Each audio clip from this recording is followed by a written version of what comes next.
Welcome to the Leader's Edge podcast. I'm podcast producer Zach Ewell here at Leader's Edge. In this episode of our Personal Lines podcast series, Associate Editor Chris Hann interviews Timothy Hall, CEO of Relation Insurance Services. Hall shares how he got his start creating a business in high school, what life is like in his home state of Nebraska, and how the insurance industry needs to sell itself to a younger generation. Give it a listen. Okay, we are here today with Timothy J. Hall, the CEO of Relation Insurance Services. Tim, your company is based in California. You're in Chicago. Thank you very much for being here. You mentioned, we just were chatting a little bit, you mentioned in high school you started your own business, a DJ business, which at one point grew to have 10 employees. And I'm wondering where that entrepreneurial spirit came from at such a young age. It was born from being in a working class neighborhood where if you wanted something, you had to work for it.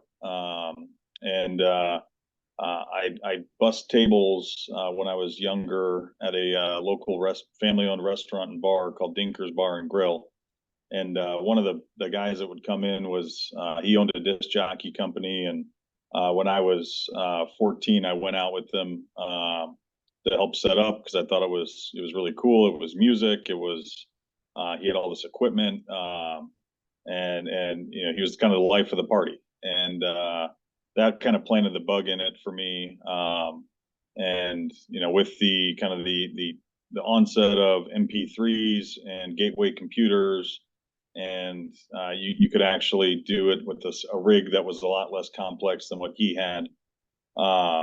So I convinced my dad to loan me some money to buy a set of speakers and a refurbished gateway laptop and a mixer. And I think it was around $2,200, and I'm pretty sure he thought he'd never see that money again. And then when I got just word of mouth, had a sister that was a few years older than me who kindly introduced me to some sororities and fraternities and at her college. And then about I think it was about 8 or 9 weeks after I bought the equipment, I had made enough to pay my father back. And that's when I realized this could be something pretty cool.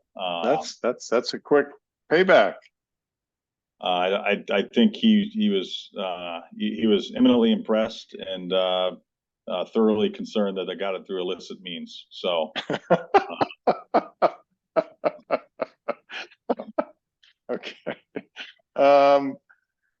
You mentioned your dad, and you told me that he was a state senator in Nebraska, and later the state insurance commissioner, and then later a CEO of an insurance company. And I'm wondering, you veered toward the business side, the insurance side. Did you ever have any political aspirations? I'm wondering if that part of his life had any impact on you in that way.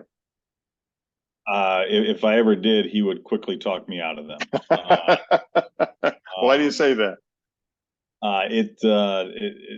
It's something that, you know, he said he probably would have done it in reverse, gone into business first and then done the political thing.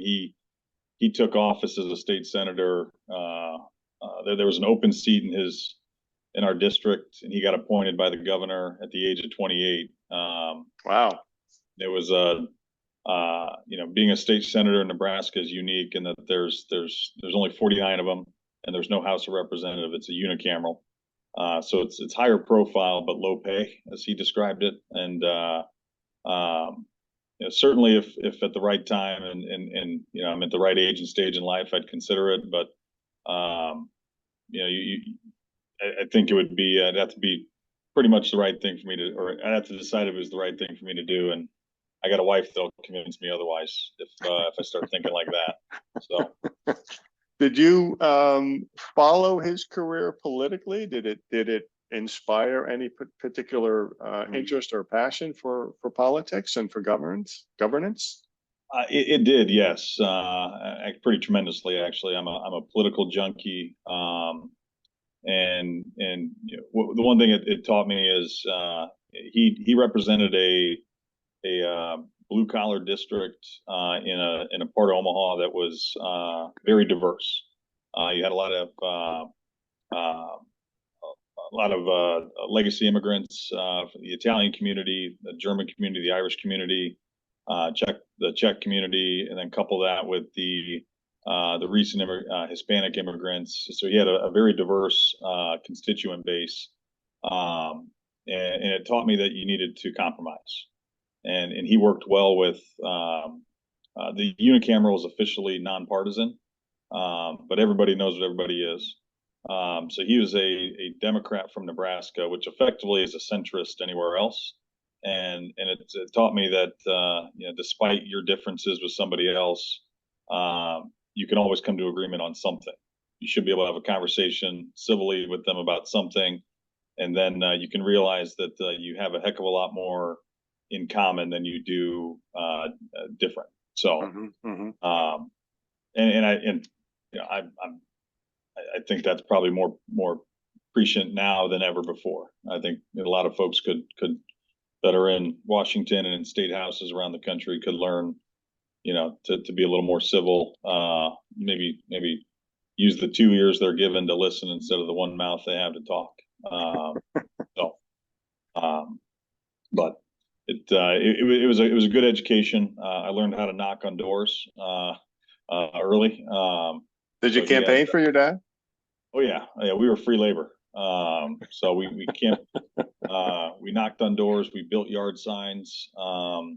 It was he had a political apparatus with my brother, my sister, and my cousins. And my father's one of 15 children, so he had a lot of free labor helping getting them elected there a few times. So. I want to ask you about Nebraska as someone who has only, I think, once driven through Nebraska. What do you think people who are not familiar with Nebraska, who don't come from Nebraska, or somebody like me who spent most of his life on the Eastern Seaboard, what would be the most surprising thing about Nebraska to an outsider like me? The general perception that the topography is all flat, and that is true for about a third of the state. And when you get out to western Nebraska, northwestern Nebraska, there are undulating sand hills and some of the most beautiful topography you've ever seen. And I'd also say that they're some of the nicest and most genuine people that you'll ever meet. They will do they will do anything for you. They'll give you the shirt off their back. It's just a great place to grow up, raise a family. The Nebraska Cornhuskers, my beloved team that hasn't done anything of substance in 24 years. It is, opposing fans will routinely say that, man, those Nebraska fans are sure nice. It's just a way of life there. So, and I'd also say it's, if you're in Omaha or Lincoln or one of the big cities in Nebraska, big is in quotes there, but they're large. There's a lot going on. Great music scene in Omaha, great culinary scene, great place for chefs to, get up and coming and actually get some recognition. So it's, and if you happen to like golf, I think some of the best golf courses in the country happen to be in Nebraska. So is that right? You have the fifth best golf course in the world is the Sand Hills in Mullen, Nebraska. Wow. It's a Core and Crenshaw course. It's absolutely stunning. There's a course about 50 miles up the road there that's relatively new.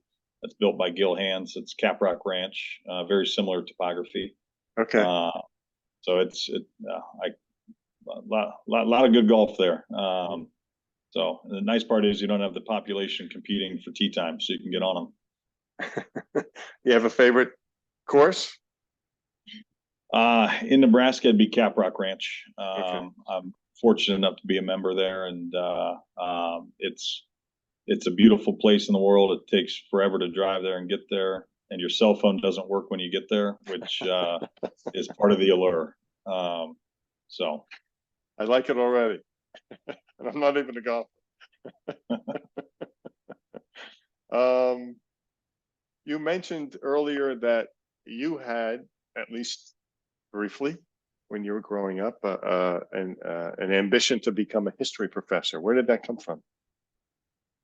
It started in high school, just really drilling down and understanding kind of how history is written. And just I'm an avid reader, and it, I read all types, fiction, nonfiction. My dessert reading is, whatever John Grisham novel or easy to read legal thriller is out there that I can pick up at the airport. But I really liked understanding kind of, the origin of things, kind of how we got here. How, if you're studying, the Civil War, how the conflict was started, and you really pull the thread on that. And you start to expose, all right, you go down the rabbit hole, and it's like, this is really cool. The historiography of things, how histories are written. If you could change one thing about the insurance industry, what would it be? The perception that it's boring, and I think we're getting there. And that also dovetails with attracting younger talent to the industry as well. Myself included, I got plenty of runway left in this industry, and I think it's a tremendous home for really smart, driven people. But they hear the word insurance and their eyes glaze over. I mean, you can have a passion about anything and work in the insurance sector. That's the great part about this industry. If you're passionate about airplanes, go be an aerospace underwriter. You'll get to talk aeronautics all day long. If you're passionate about the financial markets, go be a public company D&O underwriter. Go be a broker. It's just it's an industry that has a lot to offer. The next generation coming up, I think we need to do a better job of exposing all that it has to offer them, from a career perspective, from an interesting perspective. We need to be more front-footed with that than just assume that people get it today. So, what would you say to a bright, talented college senior who's trying to figure out where to go in the business world? What would you say to sell the insurance industry? I would I'd ask them, what are they passionate about? And then I would spin it that you can do that in the insurance sector. You can pursue your interests as a career in the insurance sector, because it touches everything. It is compulsory. Folks need it. It is, if you're running a business, it's an absolute must. If your interests, so your interests can align with your work in a way that very few other industries can, unless you're going directly into going into aerospace, for example. Right. So I would pitch it as you're going to have a high growth career if you come in young and you're picking a major. Really be committed to your craft. The only word out of your mouth the first 10 years of your career probably should be yes. Take on the assignments that no one else will. Put in the time, because it will pay dividends later on. And the insurance industry will give you those opportunities, more than most. Because if you're a young, hungry person in this sector, the opportunities for advancement are pretty tremendous. If you dig in and you're capable and you can prove yourself, I know a lot of firms on the brokerage side and on the carrier side that would love to attract, retain, and promote those types of individuals. Yeah. So, all right, Tim, I've taken up a lot of your time. I really, really appreciate it. I'm going to let you go. Appreciate the time, Chris. Thank you much. That was Associate Editor Chris Hann interviewing Timothy Hall, CEO of Relation Insurance Services. I hope you enjoyed it. To listen to more podcasts by Leaders Edge, go to leadersedge.com or subscribe on Spotify, SoundCloud, or Apple Podcasts.